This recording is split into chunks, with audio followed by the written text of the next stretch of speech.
All right. Hello, everyone, and welcome to Ahead of the Crypto Curve.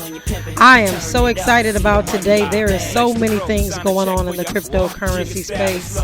I got to make sure that you all are up to date. And so today we're going to do things just a tad bit different to just make sure and ensure that you have the best news possible. And anytime I see anything that is critically important to our community, I'm going to make sure that we are safe and secure, just like Harriet Tubman would do if she was leading the people out of the South up to the North. And so with that being said, before I jump in today, I just want to say thank you to Lynn Richardson. She runs the talk show right before me. And she does an incredible job. And as you all may know, both of our shows are under the title of the Midday Money Chain. And I reached out to Lynn last week because I just absolutely love one of the slogans that she does when she says that she's making millionaires one family at a time, $1 at a time, one dime at a time. And since we are both on this midday money chain, I asked her if it was okay for me to steal her little slogan and change it around. And she said absolutely, because she believes that collaboration is phenomenal. And I believe the same way. We are like-minded. And so what I decided to do was just start saying we are creating Satoshi millionaires, one family at a time, one Bitcoin at a time, and one Satoshi at a time. And that means you. So I am your host today, Miss Najah Roberts, and I am super excited about my mission in life, which is to absolutely lead my people out of financial slavery. And that's why I call myself Young Harriet. So Young Harriet sees some danger on the horizon today. And I want to make sure that we back up and that we get safe, that we're in our safe house. And in this crypto space, you definitely need to seek refuge in different places when you see something may not be right or you may be going into danger. So I just I'm going to take this day today to really kind of just back up. We're going to have a little heart-to-heart talk about what we may need to do based on what's going on in the news. And so today still, actually, this whole month is Women's History Month, or Her Story Month, as I've been saying, but today is actually International Women's Day. And this is a global celebration that is done to really celebrate the cultural and political, socioeconomic, and all the achievements of women all around the world. The reason why this day is really important is because it's a focal point in women's rights and in the women's rights movement. It brings attention to the issues that we as women face as it relates to gender equality, reproductive rights, and all of the violence and the abuse that has happened throughout the years and is still going on right now against women in our world.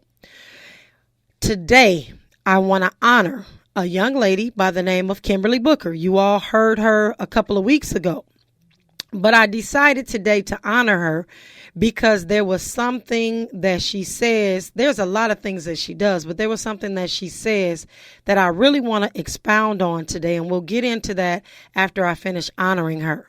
Miss Kimberly Booker is a social entrepreneur. She is a passionate advocate for the underserved, minorities, and disenfranchised communities. A passionate voice is what she has had for over 4 decades in the community. And she's been in the nonprofit sector approximately 20 years. Kimberly's award-winning endeavors served her well as the ALB Child Safety Foundation. And she also got an award when she was with One Strong, All Great. And she is currently with BTC Impact, which is bringing Bitcoin mining to the HBCUs across the country.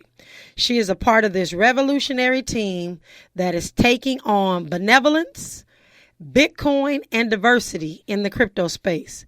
And her tagline, she has a couple of taglines, so I picked 2 of them up. One of them says, mining minds for humankind, and that goes with her Bitcoin mining. But it can also be found saying to somebody, come get this orange peel.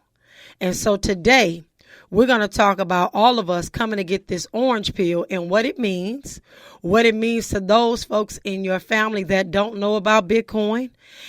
And ladies and gentlemen, we are going to do some things today to really talk about the news and how it is going to affect our community specifically. So as we come and get this orange pill, when we come forward, I am going to break down what orange pill means. This is a term that you need to know because as you grow in this Bitcoin space, you're going to hear the word orange pill all the time.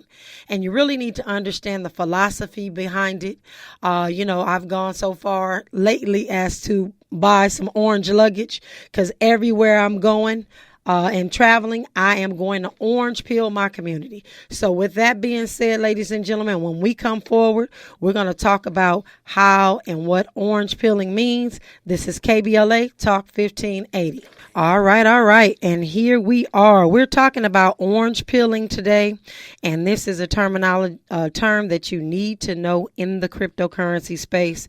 And today, we're just having a conversation. So if you like to call in, feel free to do so. That number is 800-920-1580.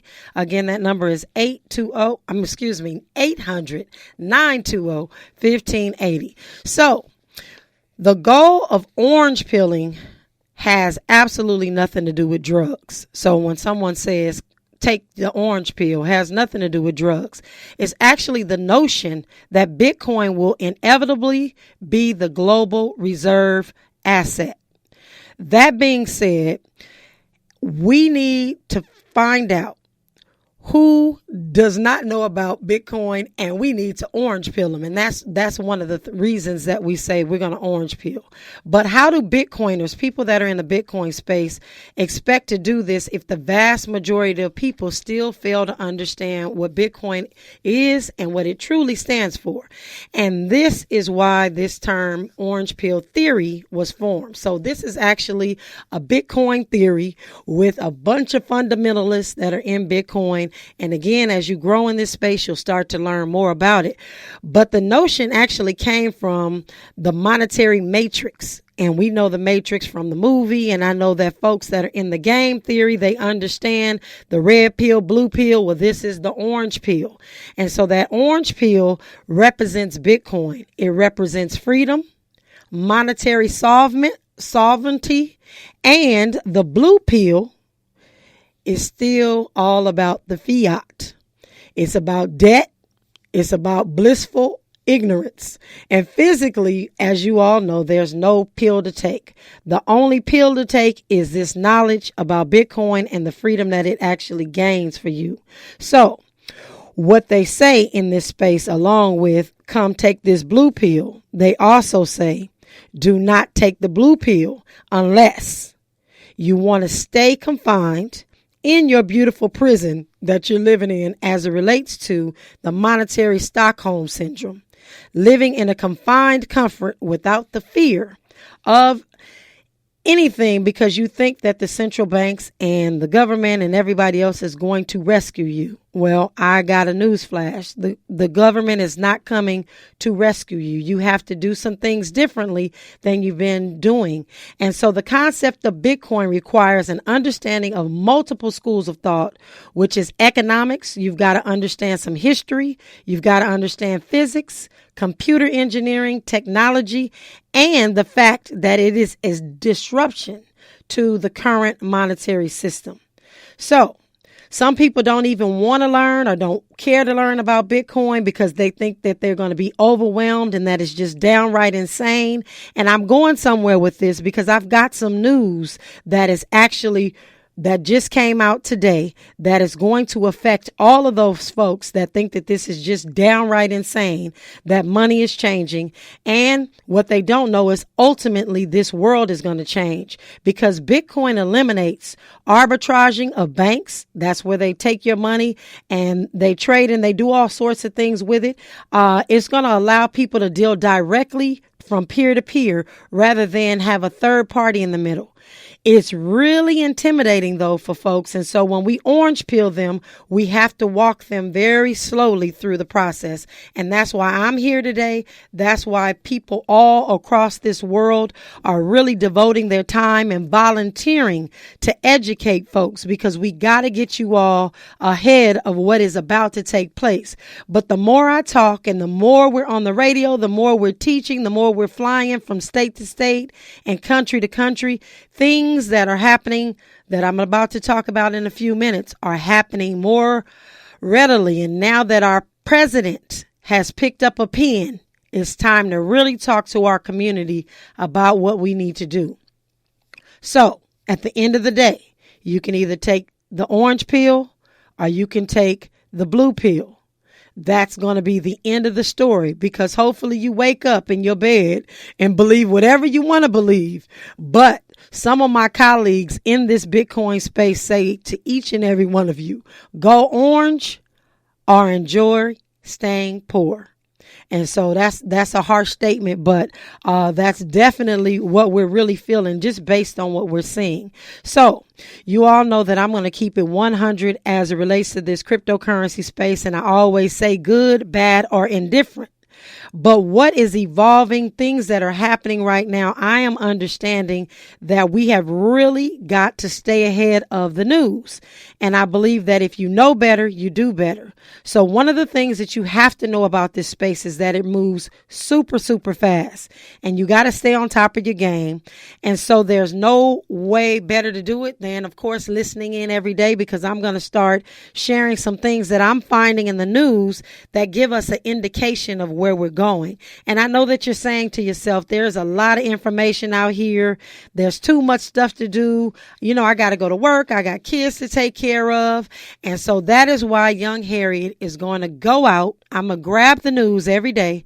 I'm going to bring some of it back to you and give you the information that you need to know about how it's going to actually impact your life, impact our community. But more importantly, again, to make sure that you're informed about the decisions that you make as it relates to your crypto life. So in today's headline, I just stated that our president has picked up a pen, and he picks up a pen to do a lot of different things. But this week in particular, he is going to sign a Bitcoin and cryptocurrency executive order. This order is actually going to task our United States federal agencies with actually examining everything that we're doing in this space for the regulatory changes that need to be made. And again, we welcome regulation, but we don't want rulers. And so we want to still be able to control our money just like we should be able to. But we have no problem with regulatory changes. But what this is going to do is going to pull in the Treasury Department, all of the state departments, the commerce departments, among others. That's just a few that it's going to actually deal with. But these agencies will be coming in and assessing the risks and opportunities that Bitcoin and cryptocurrency actually bring to the United States. Now, we've been screaming this for a long, long time, but I'm going to tell you why they are waking up, and they're waking up faster than we ever imagined, because the biggest thing that they want to outline in the government is the strategy for their regulation. And so they're going to be doing that. They're going to be doing that over the next, well, hopefully he'll sign it this week, and then they'll start to do those things. So I'm just going to give you a little quote from the article that I read that really helps you understand what they're doing. It says the executive order, which has been in the works since last year, will require federal agencies across the government to report later this year what they're doing regarding digital tokens. The plan is expected to begin carving out roles for agencies across the government, from the state departments to the Commerce Department. So let young Harriet shine this light on this information for you. So the bottom line to this all is there are different regulatory agencies and nobody knows what anybody's doing and nobody knows what part they play in the different cryptocurrencies because there's stable coins, there's utility coins, there's tokens, there's all sorts of things. And so they got to get all of these regulatory bodies in place to figure out how they're going to regulate cryptocurrency. So I'm going to say this, you have a little bit of time. And the reason why I'm saying this, because it's going to take some of these agencies a little while to get themselves together. So what you want to do is what I always say, and that's stack your Satoshis.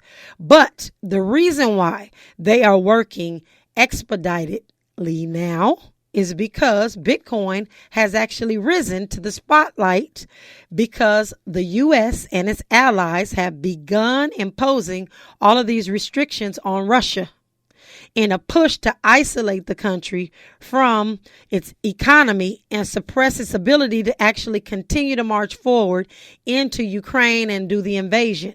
And so despite Bitcoin not being a tangible asset, the Russian citizens have found themselves in a position where they're unable to send and receive money freely. So Bitcoin, they're feeling like is going to be the way that they're able to do this. And I'm not saying that they're not going to be able to do Bitcoin in its totality, but they may possibly be able to do some things with Bitcoin because you got to have vendors that will accept it, some of the stores and all those things. And they're in a quick way starting to change things in Russia as it relates to being able to utilize Bitcoin. So I think we are pushing closer to mass adoption than we ever thought, but it does not stop there in the very near future. But not only is Russia embracing Bitcoin, so is Ukraine. And so with them, they're using Bitcoin right now, and you can Google it, for everyday purchases. So we've heard people say, you know what, Bitcoin is not for everyday purchases. Well, right now, the Ukrainians are using Bitcoin every single day because the central bank has cut their traditional payment rails. And so they had to go to something. So they've gone to Bitcoin. Now, what's going to happen around the world is everybody's watching this, as you should be, to see how they're functioning. But they've raised millions. And I'm going to tell you, they've received $113 million in digital asset donations. Again, everybody is paying attention to this because they did that in just 7 days. So this Bitcoin thing, for those of you who still think that this is a joke and still think that this is something that is not going to be widespread in our world, it is definitely happening and taking place. One of the other things that I want to share with you is that in Virginia, at the beginning of last week, they actually signed a bill into law that their banks are going to be offering Bitcoin custody services. So why is that important? What does that mean to us? As these banks go forward, I told you a couple of weeks ago, they are really going to be looking to hold your Bitcoin because they're going to be wanting to get your private keys. You're going to have to turn over your digital assets. So what I did was just took an excerpt from that actual bill that Virginia Senate passed. And it says a bank may provide its customers with virtual currency customer custody services. So as long as the bank has these 26 adequate protocols, and they want them to have some sort of insurance. So I'm thinking they're going to be looking towards that FDIC and some of those other things. But it's not really going to protect you because if they have your private keys, they have your private keys. But one of the other quotes in this thing, it said, the banks will be acting as a fiduciary to make sure that they require their customers to transfer their virtual currencies to the control of the bank by creating new private keys. And they're allowing some of the other banks to act as a non-fiduciary, making sure that they allow their customers to still keep their private keys and keep it legal. With that, ladies and gentlemen, we always want to make sure that we are keeping our cryptocurrency safe. And I'm going to take a little water here. And the reason why this is so important to look at this news is because in Virginia, in this capacity of the Senate, they had a sweeping 39-0. And I think that there's a huge plan to custody our cryptocurrency. And that's a way that they're going to get control. So what does young Harriet think about that? There is no way on God's green earth that any of you under the sound of my voice should be thinking about allowing Bank of America or any other bank to custody your Bitcoin. This is about full responsibility, holding on to your Bitcoin because they're coming. And we see it every day. So, ladies and gentlemen, when we come forward, we're going to talk about how to store your cryptocurrency. This is KBLA 1580. All right. We are jumping back into the conversation. As you all can hear, I was passionate about that, what I was saying. And I have to just reiterate that we are in a situation right now where Bitcoin is actually carving its way throughout history. And one of the things also that I noticed when I was looking at the news is that once sanctions were put on Russia, there were several Bitcoin exchanges or cryptocurrency exchanges. They don't just sell Bitcoin, but cryptocurrency exchanges that refused to stop doing business. But there was another company that we know well in the space, and they handled the cold storage wallets, which is what I'm about to talk to you about right now. Because of the uncertainty as it relates to the exchanges and all the things that are going on, it is so important. And we say it over and over and over again. If you do not have your private keys, you do not have your coin. But Trezor Wallet, which is one of the cold storage wallets that I'm going to share with you about today. Now, there's nothing wrong with Trezor, but they decided to halt all their shipments to Russia because of the sanctions. And so Trezor Wallet is one of those wallets that's about the size of your thumb. It's a little thicker than your thumb, but it's the size of your thumb. And you use it as a cold storage device, and it holds your private keys to store your Bitcoin. So the reason why I'm giving you the news today, and the reason why I am cautioning you and telling you and teaching you what to do next if you have Bitcoin, is because it is imperative that you get your Bitcoin off the exchanges as soon as you can. Now, you may not have a lot of Bitcoin there, so you may want to just kind of tread lightly about spending additional money if you don't need to. So what I'm going to say is in two parts. Trezor Wallet is a cold storage device.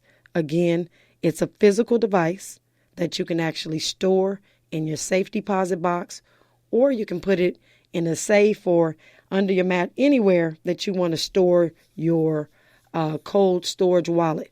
But you should never keep those 24 seed words close to where that Trezor is located, because that's easy for somebody to find.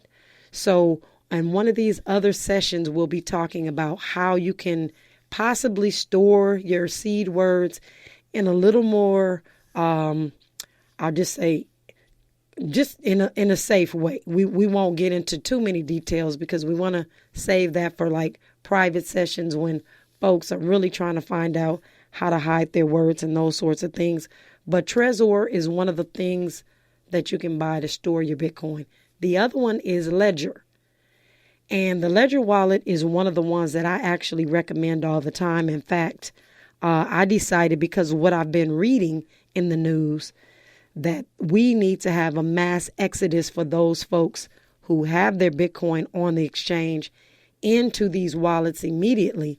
And so with the Ledger, I decided to do another Ledger in Me 123.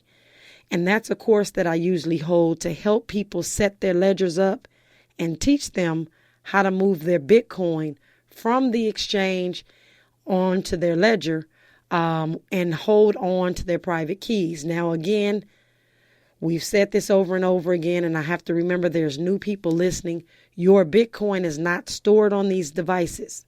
This device is actually the key that allows you to get into the blockchain, to remove your Bitcoin or transfer it from one part of the blockchain to the next or to someone else's wallet. And so we're going to start making sure that you are clear on what these cold storage devices do as quickly as possible. And I'll probably keep mentioning it because I see so many things that are about to happen. And so we've got to really be careful because we don't want to lose any of our hard-earned money, just like you wouldn't want to lose it in the bank. But I have news for you. There are lines and lines and lines of people at the ATM that cannot get their fiat money out either. And so we've really got to be in control and pay attention to what's happening because it's here, it's in our face, it is history. And with that, I want to make sure that if you're buying any of these devices, that you're buying them factory direct. Factory direct. So there's only a couple of companies in the United States that are actually authorized dealers of these devices. And I'm going to tell you why you should go factory direct. Because if someone is selling them to you third party, there is a possibility that they could have already written down the seed words, sold it to you, wait for you to load your assets, and 5-10 years down the line, they just pull out those seed words and they utilize them and they open up the blockchain from wherever they are, because remember, they do not need your device. They can just get a new device and do what they need to do. So you want to make sure you go factory direct at all times. But there are a couple of organizations or stores that they have allowed to sell these devices. And one of them actually happens to be my store. We do sell them. We're bonded. We do all the things to make sure that they're safe. But people that are selling them third party are definitely not going to do that. So when you buy them, you make sure that they are totally sealed. And I know people can seal things up, but even coming through the post office, you want to make sure that it hasn't been tampered with. And if there's anything with that wrapping or when you open that box that indicates that it could have possibly been tampered with, send it back. I'm just going to tell you all that. Send it back because you do not want to take any chances. When we first started this Bitcoin journey, we realized that nobody really knew what a ledger was. So when it was coming through the mail and they could see it through the x-ray at the post office, unfortunately, we were fine the first year. But this last year, sending ledgers out, they actually have been getting tampered with. And so you really want to be careful when you open it. And you want to maybe take some extra precautions.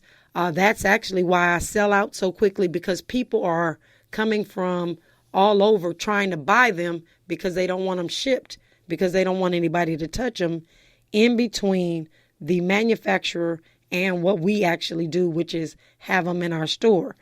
And so the cold storage device is critically important right now, today, for everybody. So again, if you cannot afford to get a cold storage device, I want to give you another option. And when we come forward, we're going to talk about warm wallets that you can get for free, which is actually software that you download on your cell phone so that you can store your Bitcoin safely as well. But when we come forward, we'll talk about what those warm wallet storage devices are that can help you as well. So this is KBLA Talk 1580. All right. And so one of the other wallets I wanted to say really quick that I have had the pleasure to just try out. I like to try everything out before I say anything to anyone, and it's called a EliPal. And one of the other questions that you may have is approximately how much do these wallets cost? They can start anywhere from $70 up to about $150 for the actual physical device.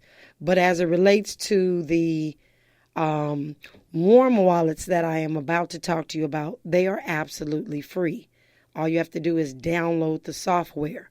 And so the wallets that I would suggest that are free that you can get right now to start to move off of places like Cash App, Binance, Gemini, some of those exchanges, all of those exchanges have your private keys right now. So if you're holding on Coinbase or any of those, that is not you having your private keys. They have your private keys. So again, that being said, you can go to your app store and download what I'm calling a warm wallet free today and start learning how to move your cryptocurrency off these exchanges. And you can do this, and it should take you no longer than about 30 minutes to actually execute and get that done. And it's critically important that we start to think about that. And you may not just want to do it today. And again, I'm going to have a course or two on how to move your Bitcoin and your cryptocurrencies from certain devices into your wallets. So don't worry about having to do that. We're going to have other classes about it as well. But you'll be okay. And what we do want to say is if anybody between now and when we start talking about this another day decide to do it, I would just suggest that you send $10 to just test it out. So if you're moving from, let's just say you're moving from Gemini into your cold storage device, I would suggest you send $10 as a test first. Then after the $10 shows up inside of the actual cold storage device, then you move the remainder of what you have. A lot of people always ask, how much should I leave on the exchange? And I used to say, you know what? It's probably not a great idea to move anything under 1 million Satoshis. So right now, today, that's about $400 and something worth of Bitcoin. But based on what I see going on today and the stories I'm reading and some of the things that they're actually not sharing, and I hope by the end of the week, I have one of our Bitcoiners that's going to come on and share with you. He's actually on the ground in Poland because he went to help the Africans get justice to come across the border. And we're going to be talking about that. But the reason why I brought that up is because it is like there are people walking across the border and they have all of their monetary systems in place because they have their Bitcoin on their ledger or on their Trezor, and they're just escaping without their clothes, without their house, but they still have all their money intact, which is really, really incredible. And there's just so many stories of that. And so, again, as young Harriet, taking a look at what's ahead of us, I want us to really get into this storage. One of the ones that you can download for free would be the Edge wallet. You can get the Edge wallet. You can download it. You can actually move your Bitcoin from any of those exchanges into the Edge wallet. I have been utilizing it for a very long time with no issues. Never had any client in 3 years that's had an issue with the Edge wallet as well. But we just want to make sure that you're understanding that. And I tell everybody, have more than one wallet. So yes, have the Black Wall Street wallet, which we're going to do our dollar cost average on in just a few minutes. But also have the Edge wallet. And also another one that you can get is either the Moon wallet or the Blue wallet. And when we come forward, we're going to do our daily cost average, our dollar cost average that we do daily. So please stay tuned. When we come forward on KBLA Talk 1580, we got a whole lot to talk about. All right, everybody. It is time to dollar cost average. As you know, every day live on the air, I buy $6 worth of Satoshis. Satoshis is the smallest increment of a Bitcoin. Just like there are 100 pennies in a dollar, there are 100 million Satoshis in a Bitcoin. And we want you all to dollar cost average. And I'm going to keep saying DCA keeps poverty away.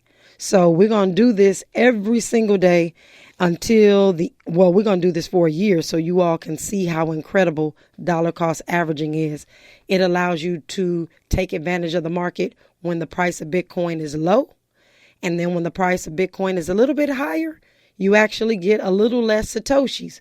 But if you do it consistently, you actually kind of get rid of the volatility. And so it is an incredible thing. So let's do our dollar cost averaging. So what I want you to do is take out your phone, go to your Black Wall Street Wallet app. And if you're looking for it in the App Store, it is purple and black. And it says the Black Wall Street Wallet. When you open that wallet up, what you'll see at the bottom is a purple circle with 2 white arrows. You click on that. That allows you to, it gives you an option to buy, sell, do all these other things. But today we are buying. And once we hit the buy button, when we go there, we have the option to pick from 6, 10, and several other increments. But I'm doing $6 a day. So I do one time and I hit send. And then I have to confirm that I have purchased. And it's approximately 11 cents is what the Black Wall Street Wallet charges to help do this transaction. And from there, I confirm it. And I have just purchased my $6 for today. And again, $1 cost average a day will keep poverty away, in my opinion. So, ladies and gentlemen, we have a full week coming up. There are so many things that I have to share. Again, Brother Sinclair Skinner is in Poland on the ground. He went because Africans were being denied the opportunity to come across the border, and he went to make sure that they had safe passage. But what he also did was took his Bitcoin, because he is one of our Bitcoin pioneers. So we're going to hear from him this week. We're also going to hear from some women that are seniors in this space. A lot of folks have some issues with the computer and technology and telephones. And I really want our seniors to talk to other seniors about what they can do to really get across into this new digital space, because money is changing and we cannot leave any part or segment of our community behind. And so we make sure that you get white glove service. We make sure that we're taking care of our community. And ladies and gentlemen, we are just super excited about the education that we're bringing you. So for those of you that are looking to secure your Bitcoin, grab one of those cold storage devices. Just know that later this month or next month, I will be having the Ledger and Me 123, because it's going to take some time for you to get it in the mail if you get it factory direct. But ladies and gentlemen, I am just excited about today's show. I hope that you heard everything that I said and how things are changing, how money is changing, how they are absolutely taking control and trying to take control in different ways. But if you have your Bitcoin and you are self-sovereign, you are doing good. So you have been listening to Ahead of the Crypto Curve, where we are creating Satoshi millionaires, one family at a time, one Bitcoin at a time, one Satoshi at a time. And that means you. So don't touch that dial, because guess who's up next? D.L. Hughley with the D.L. Hughley Show. And you all know he's the truth. So I will talk with you all later. You have an incredible rest of your day. This is KBLA Talk 1580.